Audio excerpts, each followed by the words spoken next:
Сәлеметсіздер ме, құрметті оқушылар?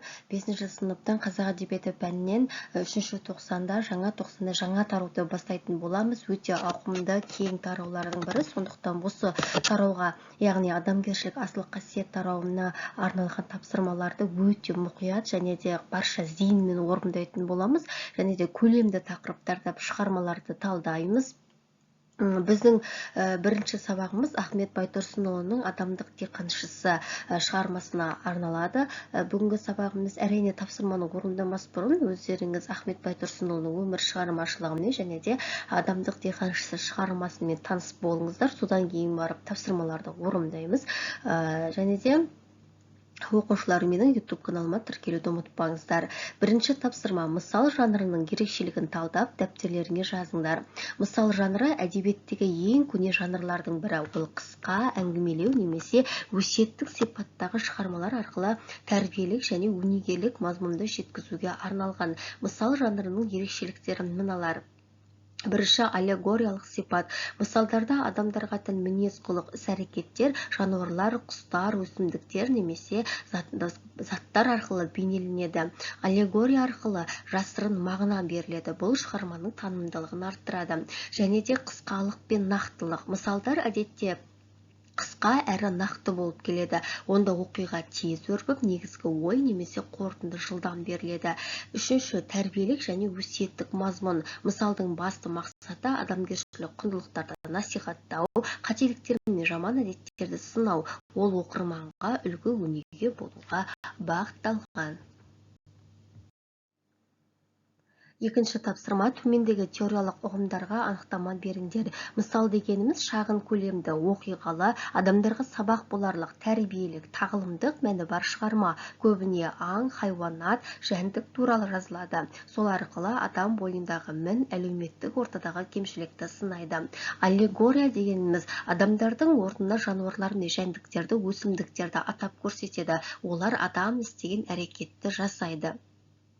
Үшінші тапсырма: Ахмет Байтұрсынұлы мысал жанрын кімдерден аударған? Ахмет Байтұрсынұлы Крылов мысалдарының бір тобын жеке жинақ етіп бастырды. Хемницердің «Ат пен есек», Пушкиннің «Балықшы мен балық», Алтын әтеш, «Ат», Данышпан Аликтің «Ажалы» шығармаларын, лирик ақын Надзоның өлеңін қазақ тіліне аударған. Төртінші тапсырма: сұрақтарға жауап беріңдер. Ахмет Байтұрсынұлы кім? Ахмет Байтұрсынұлы қазақ халқының ағартушы ақыны, әдебиет зерттеушісі, түркітанушы, публицист, педагог, аудармашы және қоғам қайраткері. Оның әдебиет саласына сіңірген еңбегін атаңдар. Әдебиет теориясының негізін қалады. Ол қазақ әдебиеті туралы алғашқы ғылыми зерттеулердің авторы. Әдебиет танытқыш кітабын жазды. Бұл еңбек қазақ әдебиеттану ғылымының алғашқы жүйелі еңбегі болып табылады. Ахмет Байтұрсынұлы Крыловтың мысалдарының қазақ тіліне аударып, оны қазақ халқының түсінігіне лайықтап, жаңа мазмұнмен байытты. Ахмет Байтұрсынұлы мысал жанрына қандай үлес қосты? Иван Крыловтың мысалдарын қазақша аударды. Оларды халықтық ерекшеліктерге бейімдеп, қазақ өміріне жақындатты, өзіндік жаңашылдық енгізді. Мысалдарды қарапайым әрі түсінікті тілмен жазып, тәрбиелік мазмұнды күшейтті. Мысал жанрын қазақ әдебиетінде орнықтырды. Мысал арқылы әділетсіздікті, надандықты сынап, адамгершілік қасиеттерді дәріптеді. Адамдық диқаншысы деген кім? Адамдық диқаншысы деген атау Ахмет Байтұрсынұлының өзіне тән. Бұл ұғымды адамның бойындағы қасиеттерді өсіріп тәрбиелейтін, халықтың рухани дамуына үлес қосатын тұлға ретінде қолданған. Ахмет өз өмірі мен еңбегін халықты білімнен мәдениетке баулуға арнап, шын мәнінде адамдық диқаншысы бола білді. Бесінші тапсырма: адамдық диқаншысы мысалын топта талдаңдар. Өлең сюжеті бойынша шағын таныстырылым жасаңдар.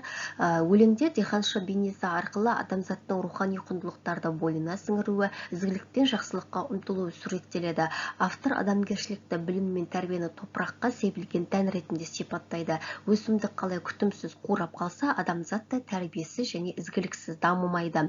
Өлеңнің негізгі идеясы адамгершілікті дамыту, білім мен еңбек арқылы өзіңді жетілдіру. Ахмет Байтұрсынұлы адамгершілік қасиеттерді егін егу әрекетімен салыстырып, жақсы мінез құлықтың ұрпақтан ұрпаққа берілуі үшін еңбек пен тәрбиенің маңызын көрсетеді.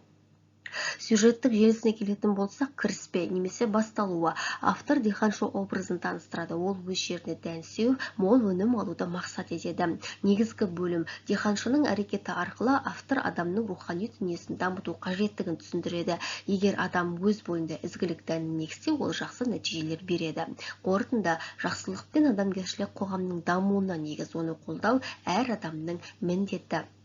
Құрметті оқушылар, бір нәрсені ескерте кетейін сіздерге. Мен егерде сіздерге сабақ көрсетіп, сабақ түсіндіріп, сабақтың жауаптарын беретін болсам, мен сіздерге мол өнімді етіп берем. Себебі мен жалаң сөздермен, толымсыз сөйлемдермен сіздерге жауап, бұл тапсырмалардың жауабы, немесе шығармалардың мазмұнына қатысты тапсырмаларды, немесе авторға қатысты тапсырмаларды олай жеңіл-желпі бергім келмейді. Себебі мен мұғалім болғаннан кейін сіздерге толыққанды түсіндіру мақсатымда кейбір тапсырмалар, кейбір емес, енді барлық тапсырмалар өте ұзақ болып кетеді. Сондықтан оның барлығын көшіріп отыру сіздерге міндет, мақсат емес.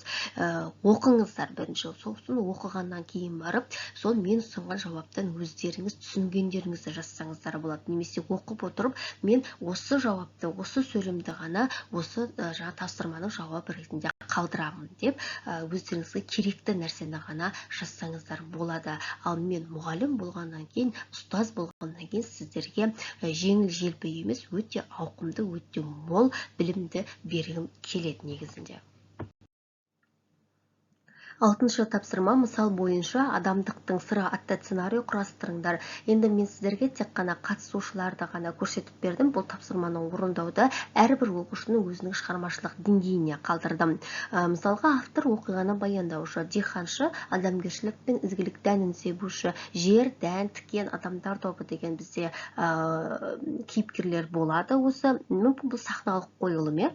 Сондықтан енді сюжеттік желісін былай көрсетуге болады. Үлкен бір сахна, әдемі декорлармен, сахналық құрал жабдықтармен сахна көмкерілген деп, одан кейін диқаншы шығады. Әй халқым, мен сендердің рухани бай болуларыңды қалаймын, мен сендерге ізгілік дәнін себуге келдім деп, мысалға сондай сөйлемдерді, сөздерді қатыстырсаңыздар болады. Негізі мен сіздерге бастамасын бастап бердім, әрі қарай өз шығармашылықтарыңызды дамытыңыздар, немесе топ болып орындаған өте жақсы бұл тапсырманы. 7-ші тапсырма, адам және нағыз адам арасындағы айырмашылықтарды екі бағанға жазыңдар.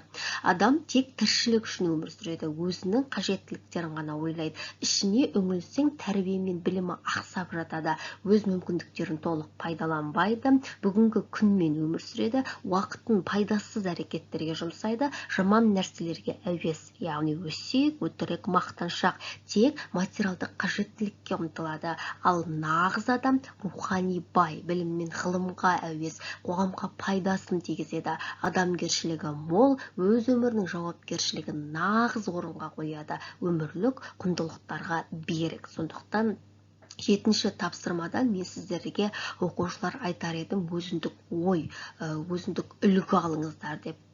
Адам емес, бұл өмірде нағыз адам болудың нағыз адам болудың жолдарын іздеңіздер, және сол нағыз адам болудың жолын жасаңыздар. 8-ші тапсырма, өлең үзіндісін мәнерлеп оқыңдар. Адамдық диқаншысы қырға шықтым, көлі жоқ, көгалы жоқ, құрға шықтым, тұқымын адамдықтың шаштым, ектім, көңілін көгертуге құр халықтың деген жолдардың мәнін қалай түсіндірер едіңдер? Бұл жолдар Ахмет Байтұрсынұлының ағартушылық қызметін, халықты рухани тұрғыдан оятуға деген ұмтылысын көрсетеді. Ақынның ойынша адамзаттың кемелденуі адамгершілік, білім және тәрбие арқылы жүзеге асады. Ол қиындықтарға қарамастан халықтың болашағы үшін еңбек етуге бел байлаған. 9-шы тапсырма, мен адамдық диқаншысымын деген тақырыпта эссе жазыңдар.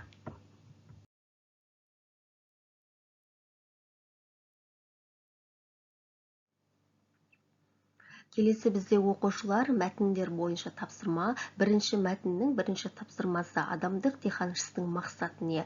Адамдық диханшысының негізгі мақсаты адамгершілік, ізгілік, білім және рухани құндылықтарды қоғамға тарату. Ол халықтың рухани дүниесін байытып, адамзаттың жақсы жаққа өзгеруіне ықпал ету үшін еңбек етеді. Ақынның ойынша, адамдардың жүрегіне адамгершілік пен ізгілік тәнін себу арқылы қоғамды жақсартуға болады. Бұл өзара мейірімділік пен әділдікке негізделген өмір қалыптастыру. Адамдық диханшысы қырға шықтым, көлі жоқ, көгалы жоқ, қырға шықтым деген жолдардағы көлі жоқ, көгалы жоқ деген сөздер арқылы ақын не айтпақ болды? Бұл сөздер халықтың сол кездегі жағдайын бейнелейді. Көлі жоқ, көгалы жоқ деген халықтың рухани байлығының тапшылығын, мәдениеттің жетіспеушілігін білдіреді. Ал құрға шықтым деген ақынның қиындықтарға қарамастан адамдықты насихаттап, рухани құндылықтарды даму үшін еңбек етуге бел буғанын көрсетеді. Адамдықтың тұқымы дегенне мысал келтіріңдер. Адамдықтың тұқымы бұл адамның бойына егілетін ізгілік, мейірімділік, әділдік, адалдық, білім, еңбекқорлық сияқты рухани құндылықтар. Бұл құндылықтар арқылы қоғам жақсарып, адамдар арасындағы қарым-қатынас оңалады. Тұқымын адалдықтың шаштым, ектім, көңілін көгертуге құр халықтың деген жолдардағы құл халық. Адамдықтың тұқымы көңілін көгертуге деген сөздер әдебиет теориялық ұғымның қайсысына сәйкес келетінін табыңдар. Келесі бізде оқушылар екінші мәтін бойынша тапсырма. Осы оқиғаның соңын жалғастырып жазыңдар. Не жайында айтылады? Оттай бер, жануарым екі аяқты, адамдық хайуанға қанша қажет? Екінші тапсырмасы жорта бер, қамыт киіп, қамшыңды жеп, бұйрық жоқ, ұрасың деп үндемекке деген өлең жолдарында не туралы айтылады? Бұл жолдар адамзаттың билік пен бағыныштылыққа негізделген әділетсіз жүйені сынға алады. Екінші мәтіннің үшінші тапсырмасы естіген өлең үзіндісін қара сөзбен жазып шығыңдар. Үшінші мәтіннің бірінші тапсырмасы таяққа еті үйренген қойшы, көкесек ұғымдарына анықтама беріңдер, өмірден мысал келтіріңдер. Бірінші, таяққа еті үйренген қойшы. Бұл тіркес өмірде әділетсіздікке, қиянатқа немесе қаталдыққа мойынсұнып, соған бейімделіп кеткен адамдарды сипаттайды. Мұндай адамдар өз құқығын қорғауға талпынбай, қиындықтарға төзуді үйреніп, оны қалыпты жағдай деп қабылдайды. Өмірден мысал. Мысалы, жұмыс орнында әділетсіздікке тап болып, оған қарсы шықпай төзіп жүре беретін қызметкерлер болады. Олар басшылықтың қысымына бойұсынып, өз жағдайын жақсартуға тырыспайды. Көкесек, бұл ұғым қатты еңбекке жегіліп, қажыған, бірақ еңбегінің жемісін көрмеген адамды бейнелейді. Бұл адам қоғамның жағдайын өзгертуге, өзін-өзі дамытуға тырыспай, ауыртпалықты үнсіз көтереді. Екінші тапсырма, жасықты асылма деп білмей қайрап деген жолдардың мағынасын түсіндіріңдер. Бұл жолдар шынайы құндылықтарды ажырата алмауды және пайдасыз, әлсіз нәрсеге бекер күш жұмсауды білдіреді. Адам жасық, яғни әлсіз, қасиетсіз нәрсені асыл, яғни жасық нәрсені құнды деп қателесіп, оны жақсарту үшін бекер күш сарп етуі мүмкін. Сондай мағынада қолданылған.